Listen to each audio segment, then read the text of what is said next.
الحمد لله رب العالمين والصلاة والسلام على أشرف الأنبياء والمرسلين سيدنا محمد وعلى آله وصحبه وسلم. أما بعد فأعوذ بالله من الشيطان الرجيم. بسم الله الرحمن الرحيم. رب اشرح لي صدري ويسر لي أمري واحلل عقدة من لساني يفقهوا قولي. ربنا زدنا علما آمین یا رب العالمین. السلام علیکم ورحمۃ اللہ وبرکاتہ. آپ سب کو خوش آمدید ایک بار پھر اس کلاس میں، اور اللہ کا لاکھ لاکھ شکر ہے کہ ہم ایک بار پھر اس کام کے لیے اکٹھے ہیں. ہم نے اب تک 6 لیسن کر لیے ہیں اور آج ہم انشاءاللہ اس کا 7واں لیسن کریں گے. اچھا جی، پہلی بات تو یہ ہے کہ پچھلا ٹاپک جو تھا وہ ہمارا ایسا تھا کہ جو غالباً بہت سے لوگوں کے لیے بالکل نئی چیز ہو، کیونکہ جو اسم ہے یا فعل ہے یا حرف ہے یا حروف الہجا ہے، حرکات ہیں، کلمہ ہے، الفاظ ہیں. پھر وہ ہم نے جب اسم کی 4 حالتیں اس کے بعد شروع کی تو اس میں ہم نے پہلے اسم کی جنس یا جینڈر کی بات کی، مذکر مؤنث. یہاں تک چیزیں ایسی تھیں کہ میرا خیال ہے کہ آپ میں سے کسی کے لیے بھی یہ بالکل نئی نہیں ہوں گی. کوئی اس کے اندر ڈسکشن کے دوران ممکن ہے کوئی چیزیں نہیں آئی ہوں آپ کے لیے، لیکن یہ ہے کہ یہ چیزیں ایسی ہیں کہ جو ہم ان سے عام طور پر واقف ہوتے ہیں. پھر جو نکرہ معرفہ کی بات تھی وہ بھی اتنی زیادہ نئی نہیں لگی ہوگی آپ کو. کچھ نہ کچھ اس کے بارے میں پہلے کہیں اردو کی گرامر پڑھتے ہوئے یا انگلش کی گرامر پڑھتے ہوئے آپ نے وہ چیزیں اس طرح سے سیکھی ہوں گی کہ جی ایک ڈیفینیٹ ناؤن ہوتا ہے کہ انڈیفینیٹ ناؤن ہوتا ہے. تو اردو میں تو نکرہ معرفہ کی اصطلاحیں سیم ہی ہم استعمال کرتے ہیں. اگر گرامر ہم کسی سٹیج پہ پڑھیں تو اس میں یہی اصطلاحات استعمال ہوتی ہیں. جو اعراب والی چیز ہے نا، یہ تھوڑی سی ایسی ہے کہ جو ذرا ڈفرینٹ لگتی ہے، اور کچھ لوگ اس کو یہ بھی کہتے ہیں کہ یہ ڈیفیکلٹ ہے یا یہ مشکل ہے. حالانکہ میں نے پچھلے لیکچر میں جان بوجھ کے اس کو طویل کیا. بات تو تھوڑی تھی لیکن وہ 1 گھنٹے سے زیادہ جو میں نے ڈسکس کیا اسی ٹاپک کو، اس میں زیادہ تر وہی ہو رہا تھا کہ ایک ہی چیز میں بار بار بتا رہا تھا، اور مجھے خود بھی فیل ہو رہا تھا کہ میں نے شاید ایک بات کچھ تو ایسی بھی تھی جو 4 5 بار دہرائی ہے. تو اس میں جو لوگ تو جن کو پہلی دفعہ یا دوسری دفعہ سمجھ آ گئی ہوگی ان کے لیے وہ ظاہر ہے تھوڑی بوریت کا باعث بھی بنا ہوگا کہ ایک ہی بات بار بار کہی جا رہی ہے. لیکن میرے چونکہ ذہن میں تھا یہ کہ کچھ لوگوں کے لیے شاید یہ مشکل چیز ہو، کیونکہ آپ جو زندگی میں پہلی بار کوئی بھی چیز سنتے ہیں تو پھر اس کے لیے تھوڑا اس کو جو ہے نا سمجھنا یا ڈائجسٹ کرنا اتنا آسان نہیں ہوتا. تو میرا مقصد یہی تھا کہ میں جتنا ہو سکتا ہے اس کو آسان سے آسان بناؤں، اور آسان بنانے کا ایک طریقہ یہ بھی ہوتا ہے کہ آپ اس کو ریپیٹ کرتے ہیں تاکہ ایک بار سمجھ نہیں آئی تو دوسری بار تیسری بار کلیئر ہو جائے. لیکن پھر بھی جو ہے نا اس کو میں تھوڑا سا ریوائز کرتا ہوں مختصراً، تاکہ اگر پھر بھی کسی کے ذہن میں کوئی ایسی بات ہو تو وہ کلیئر ہو جائے. اچھا، دوسری بات یہ ہے کہ جو لوگ ابھی تک ساتھ ہیں ماشاءاللہ، تو وہ اس کا مطلب یہ تو ہے کہ میں انڈرسٹینڈ یہی کرتا ہوں یا میری ازمپشن یہی ہے کہ آپ لوگ نہ صرف کلاسز اٹینڈ کر رہے ہیں بلکہ اس کے بعد اپنا جو ہوم ورک ہے جو میں ہر بار کہتا ہوں وہ بھی کر رہے ہوں گے.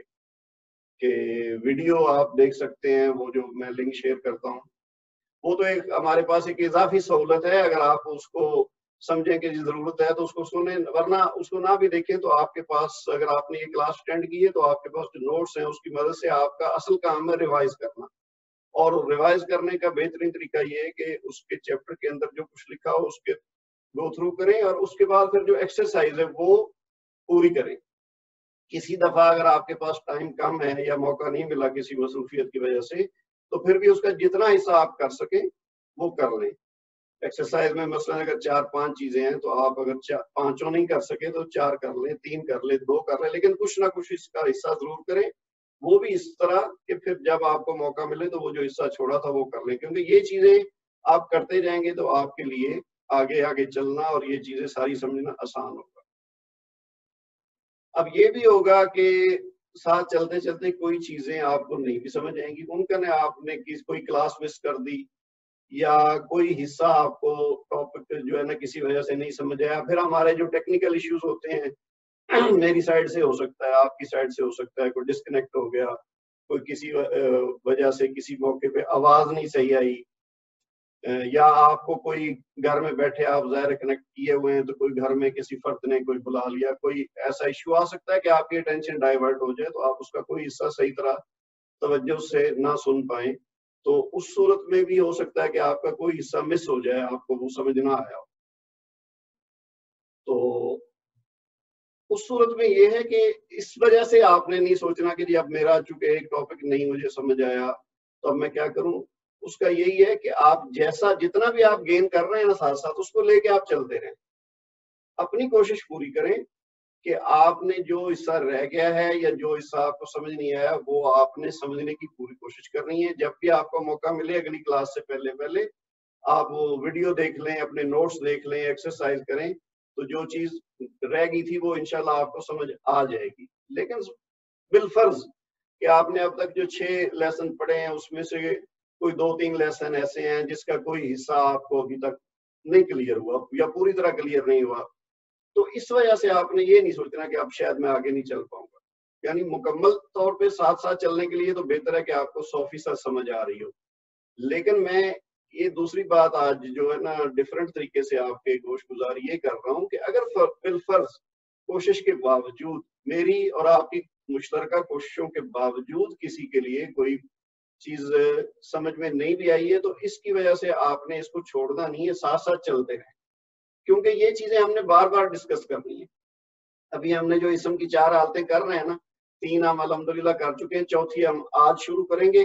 یہ چوتھی چیز تھوڑی سی لمبی ہے, تو ہم نے اس کو نا 3 حصوں میں ڈیوائڈ کیا ہے.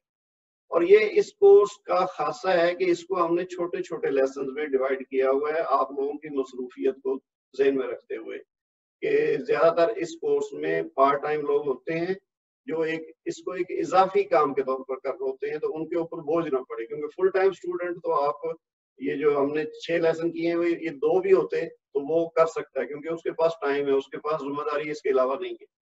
تو ہم لوگ چونکہ ورکنگ کلاس سے تعلق رکھتے ہیں, ہماری اور بہت سی ذمہ داریاں ہوتی ہیں, تو آپ کے لیے اس کو تھوڑے تھوڑے حصوں میں ڈیوائڈ کیا گیا ہے. تو یہ جو آگے عدد والا حصہ آ رہا ہے نا اس کو ہم نے وہ جو واحد جمع اور تسنیہ کے حساب سے نا اس کے 3 حصے کیے ہوئے, تاکہ ایک بار میں ہم صرف ایک حصہ ڈسکس کریں گے جس کو آپ کے لیے سمجھنا اور پورا کرنا آسان.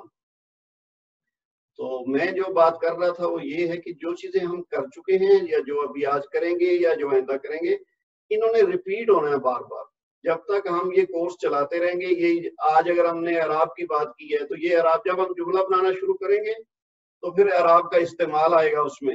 تو کوئی اگر اس میں آپ کا کوئی پوائنٹ رہ بھی گیا تو اس وقت جب ہم بار بار اس چیز کا استعمال کریں گے, انہی باتوں کا ہم پھر دہرائیں گے تو وہ آپ کو کلیئر ہوتی جائے گی. ویسے بھی بعض اوقات یہ بھی ہوتا ہے کہ ایک دفعہ آپ نے ایک چیز سمجھ لی تو کچھ عرصے کے بعد جب آپ نے اس کو استعمال نہیں کیا تو وہ بھول بھی جاتی ہے فلی یا پارشلی. تو جب ہم اس کو ریپیٹ کریں گے, جب ہم اس کا استعمال کریں گے تو پھر وہ آپ ریٹریو کر لیں گے خود ہی اپنی میموری سے کہ ہاں یہ بات ایسے ہوئی تھی, تو آپ کو آسانی سے سمجھ آ جائے گی. تو اس لیے اپنی کوشش پوری کرتے جائیں, کلاس بھی اٹینڈ کریں, ویڈیو بھی دیکھیں, اپنے نوٹس کو بھی پڑھیں اور ایکسرسائز بھی کریں. لیکن اس کے باوجود اگر کوئی چیز آپ کی مس ہوتی ہے تو وہ آپ اس کو ذہن میں رکھیں کہ وہ آپ کی ریکوری ہو جائے گی, بعد میں کمپنسیٹ ہو جائے گا کسی نہ کسی سٹیج پہ. یہ نہیں ہے کہ جو آج ہم نے پڑھا وہ پھر ہمارے کورس میں کہیں آنا نہیں ہے, کیونکہ یہ جتنی چیزیں ابھی ہم پڑھ رہے ہیں یہ اس کے حصے ہیں. یعنی یہ پارٹس آف اسپیچ جو ہوتا ہے نا وہ ہم اس وقت کر رہے ہیں تھوڑا تھوڑا کر کے. آگے جا کے غالباً 15واں لیسن ہے ہمارا جس میں ہم نے جملہ بنانا شروع کرنا ہے. تو جب جملہ بنانا شروع کریں گے تو یہ ساری چیزیں جو ہم ایک ایک کر کے کر رہے ہیں پھر وہ ایک ساتھ استعمال ہونا شروع ہوں گی, تو ان کا ہم پھر سے ذکر کریں گے. تو یہ اتنی بار ریپیٹ ہوں گی کہ آپ کو یعنی لازمی ہے کہ سمجھ آ جائے گی. بس آپ کا تعلق اس سے جڑے رہنا چاہیے, آپ اس کو چھوڑے نہیں جہاں تک آپ کے لیے ممکن. تو انشاءاللہ جو ہے نا یہ ہم کسی نہ کسی سٹیج پہ جا کے یہ ساری چیزیں کور کر لیں گے. اچھا, اب ہم آتے ہیں پہلے بات کرتے ہیں پچھلے لیسن کی جس میں ہم نے اعراب کو ڈسکس کیا تھا. اس سے پہلے ہم 2 چیزیں کر چکے ہیں, ایک اسم کی جنس یعنی مذکر اور مؤنث. ہم نے بات کی تھی کہ جملہ اسمیہ بنانے کے لیے اس میں اسم استعمال ہوگا اور ساتھ حرف استعمال ہوں گے. اس میں فعل استعمال نہیں ہوگا. وہ فعل کا حصہ ہم بعد میں کریں گے جب اسم کو مکمل کر لیں گے. تو اسم کو جملے میں استعمال کرنے کے لیے ہمارے لیے ضروری ہے کہ ہم یہ اس کی 4 مختلف حالتیں سمجھیں، کیونکہ یہ چاروں حالتیں استعمال ہوں گی اور ہمارے ذہن میں ان کی یہ حالتیں کلیئر ہوں گی تو پھر جملہ صحیح بنے گا، ورنہ غلطی کا امکان ہے. اس میں ہم نے سب سے پہلے دیکھا کہ ہم نے دیکھنا ہے کہ جو اسم ہم استعمال کر رہے ہیں وہ مذکر ہے یا مؤنث ہے. یہ جب طے ہو جائے گا تو پھر ہم نے دیکھا کہ نکرہ ہے یا معرفہ ہے. اب ان کی تفصیل میں دوبارہ نہیں بتاؤں گا کیونکہ یہ ہم پہلے کئی بار کر چکے ہیں اور ہماری ویڈیوز میں یہ موجود ہے. اچھا، پھر دوسری بات یہ بھی ہے کہ ان کی ترتیب کوئی خاص نہیں ہے. اگر فرض کیا ہم اعراب کو پہلے ڈسکس کر لیتے اور جو اس کی وسعت ہے یعنی نکرہ معرفہ اس پہ اگلے لیسن میں کر لیتے، اور آج ہم جیسے عدد شروع کر رہے ہیں تو وہ کر کے آخر میں ہم جنس کو ڈسکس کر لیتے تو اس سے بھی کوئی خاص فرق نہیں پڑنا تھا. کیونکہ اصل بات یہ ہے کہ یہ چاروں حالتیں ہم نے سمجھنی ہے، ترتیب کوئی بھی کر لیں. تو بعض اوقات یہ ہوتا ہے کہ ایک حصے کو ہم کرتے ہیں تو وہ دوسرے حصے کی بات کرتے ہوئے جب پچھلی بار بھی بات کی کا ذکر آتا ہے تو پھر ہمارے لیے آسان ہوتا ہے کہ یہ وہ بات ہے جو ہم پہلے سمجھ چکے ہیں. تو بہرحال یہ چاروں حالتیں جو ہیں اس میں ہم 2 کر چکے ہیں، بلکہ 3 کر چکے ہیں. اور تیسری جو تھی اسم کا اعراب، اس کو دوبارہ سے میں تھوڑا سا ریوائز کرتا ہوں. وہ جو ہم پچھلی دفعہ ایک مثال سے بات کر رہے تھے نا، اسی طرح کا یہ جملہ میں نے ابھی لکھا ہے، احمد نے اسلم کی کام میں مدد کی. یہ اردو کا جملہ ہے. اصل میں بات ہم کر رہے ہیں اعراب کی. تو میں نے آپ کو بتایا تھا کہ جیسے ہم اردو میں بات کرتے ہیں نا اسلم نے اور یا احمد نے اسلم کی، یہ میں نے جو ریڈ کلر میں لکھے ہیں نا یہ آپ یوں سمجھ لیں، یہ جو نے ہے، نے اور کی، یہ ہے اصل چیز جس کے لیے ہمیں عربی میں اعراب کی ضرورت پڑتی ہے.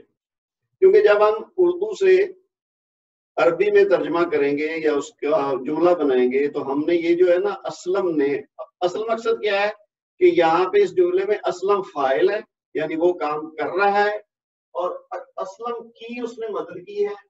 کام کیا کیا ہے؟ مدد کی ہے. اور کس کی مدد کی ہے؟ اسلم کی. تو اسلم کیا ہے؟ مفعول. انگلش میں ہم کہہ سکتے ہیں کہ اسلم جو ہے، احمد جو ہے وہ سبجیکٹ ہے اور اسلم جو ہے یہاں اس جملے میں وہ آبجیکٹ ہے، اور یہ جو مدد کی ہے یہ ہے ورب. اچھا، اب انگلش میں ہم کہیں گے Ahmed help Aslam in work.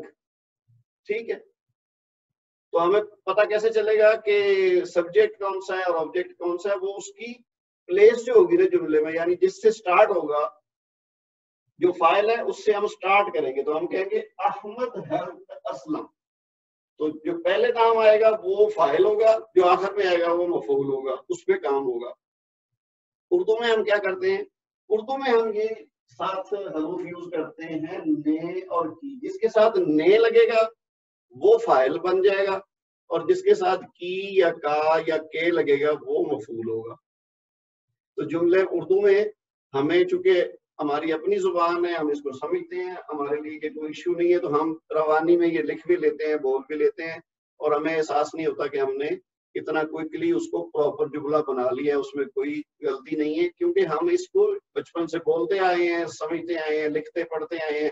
ہماری زیادہ تر اخبارات ہوں یا کتابیں ہوں تو وہ ہم اردو میں پڑھتے ہیں، تو پڑھ کے بھی ہماری پریکٹس ہوگی اور پھر ہم بولتے ہیں دن رات. تو اس لیے اس میں ہمیں کوئی ایشو نہیں لگتا. حالانکہ یہ چیز جس کو سیکھنی پڑے گی اردو، اس کے لیے یہ ایک ایشو ہوگا کہ یہ نے کیا ہے اور کی کیوں لگ رہا ہے اور کا کیوں لگ رہا ہے. جیسے ہم نے انگلش سیکھی، ہم نے سیکھی تو کئی سال لگائے ہم نے، اور تھوڑا تھوڑا کر کے الفابیٹ سے شروع کیا، پھر چھوٹے چھوٹے اس کے پارٹ سیکھے، پھر ان کو جملہ بنایا. تو اس میں ہم نے کئی سال صرف کیے، تو پھر جا کے ہم اس قابل ہوئے کہ ہم انگلش کو بول سکیں یا اس کو لکھ سکیں یا اس کو پڑھ کے سمجھ سکیں. تو عربی بھی چونکہ ایک نئی زبان ہے اور بڑی وسیع زبان ہے، تو ایسا نہیں ہو سکتا کہ یہ ہمیں چند دنوں کے اندر یا چند گھنٹوں کے اندر اس کی ساری چیزیں سمجھ آ جائیں. تو اس کو بھی ہم نے اسی طرح تھوڑا تھوڑا کر کے سمجھنا ہے. آسان ہے لیکن تھوڑا ٹائم اس کے لیے بھی چاہیے. اور ہمارا یہ جو بنیادی کورس ہے اس میں اگر آپ ٹوٹل سمجھے تو یہ 40-50 گھنٹے بنیں گے یا 60 گھنٹے بنیں گے. تو اب اگر کمپیئر کریں ہم نے جو انگلش سیکھی تو اس کے ہم نے کتنے سال لگائے, کتنے مہینے لگائے, تو یہ 60 گھنٹوں میں جو ہم سیکھیں گے تو یہ بھی بڑی غنیمت ہوگی اگر ہم جملے بنانے کے قابل ہو جائیں. تو اس لیے کوئی ہمیں جلدی نہیں ہے یا اس بات سے نہیں ہم نے پریشان ہونا کہ یہ بات پوری طرح سمجھ نہیں آئی, تو یہ تھوڑا تھوڑا کرتے کرتے بار بار کریں گے تو باتیں سمجھ میں آ جائیں گی.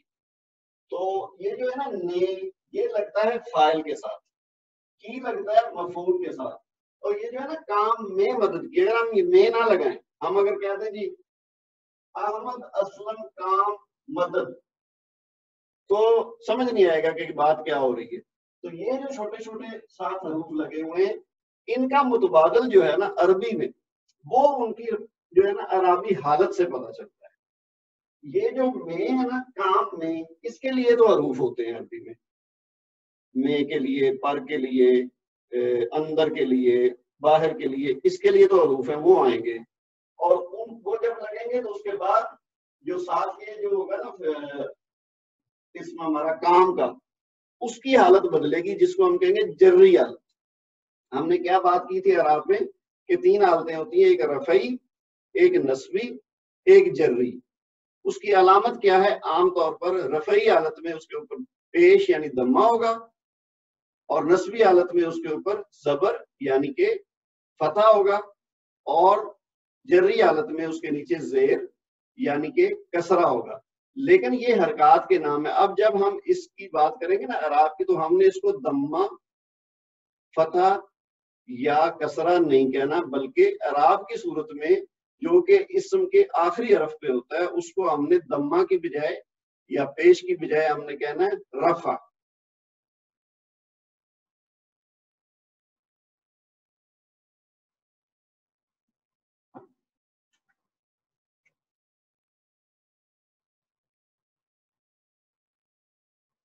رفع. اور اسی طرح جو دوسری حالت ہے جس کو ہم نصبی حالت کہتے ہیں, اس پہ ہم نے کہنا ہے نصب.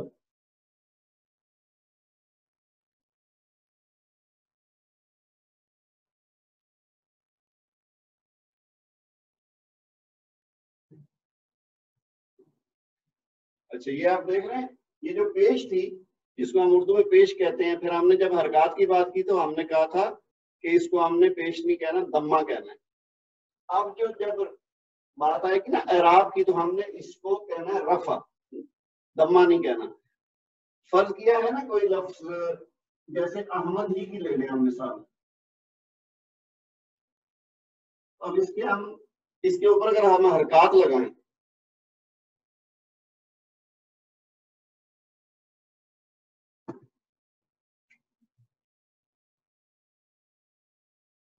آپ یوں سمجھے, اب یہ میں نے لکھا ہے احمد, یہ پوری حرکات اس کی لگائی ہیں.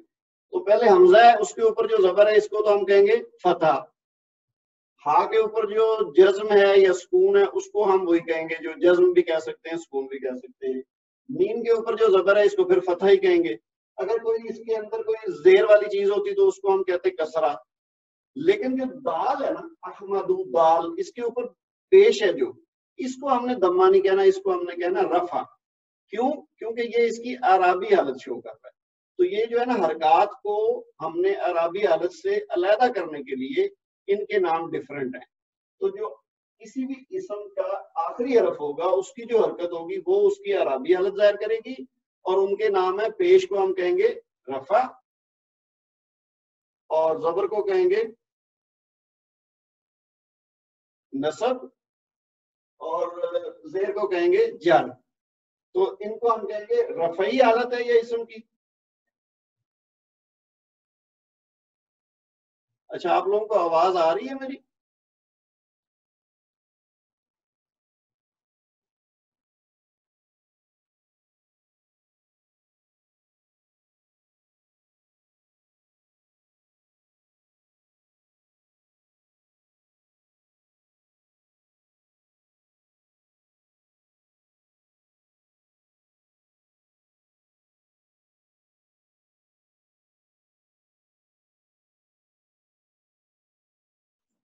اچھا, 1 منٹ رکیے گا, میں دیکھتا ہوں سسٹم کو, مجھے پتا چلا کہ آواز صحیح نہیں آ رہی.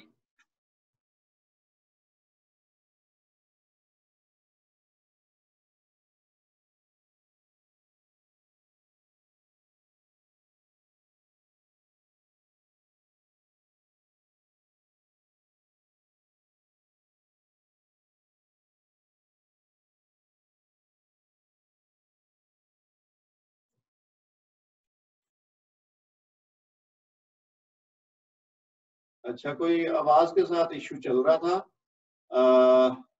اب میں نے اس کو ریکنیکٹ کیا ہے، تو اب آپ میں سے کوئی مجھے بتائے گا کہ آواز صحیح آ رہی ہے، اگر تو میں پھر آگے چلتا ہوں۔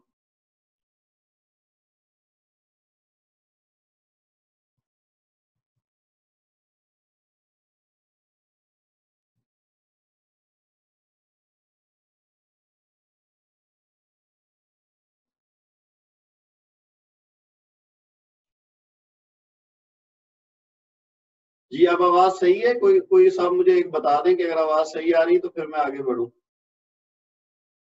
اچھا ٹھیک ہے، اٹس اوکے ناؤ۔ چلیں جی، اس کے لیے معذرت، اب بس یہ جو سسٹم ہے نا یہ ہمارے بس میں نہیں ہے، اپنی کوشش پوری کرتے ہیں کہ یہ اچھے طریقے سے چلے، لیکن بعض کا پرابلم ہو جاتی ہے۔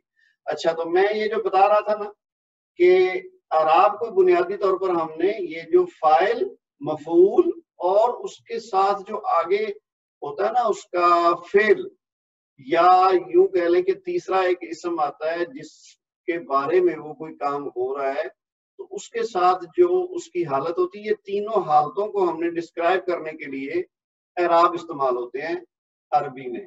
اردو میں ہم اس کے ساتھ نے لگاتے ہیں، فاعل کے ساتھ اور مفعول کے ساتھ کی لگاتے ہیں، اور پھر آگے جو چیزیں ہیں اس کی حالت کے بتانے کے لیے ہم کہہ دیتے ہیں اندر یا اوپر۔ جیسے میں کہوں کہ جی میں نے اس کو کرسی پر بٹھایا، تو اب یہ کرسی پر جو ہے، یا میں نے جیسے یہ جملے میں لکھا ہے کام میں مدد کی، تو یہ جو میں ہے یہ حروف جارہ کہلاتے ہیں، یا حرف جار ہوتا ہے یہ، اور اس کی وجہ سے جو اس کے ساتھ اسم ہوتا ہے اس کی حالت جری ہو جاتی ہے، یعنی وہ اس کے نیچے زیر لگ جاتی ہے یا دو زیر لگ جاتی ہے، جس کو ہم تنوین کہتے ہیں۔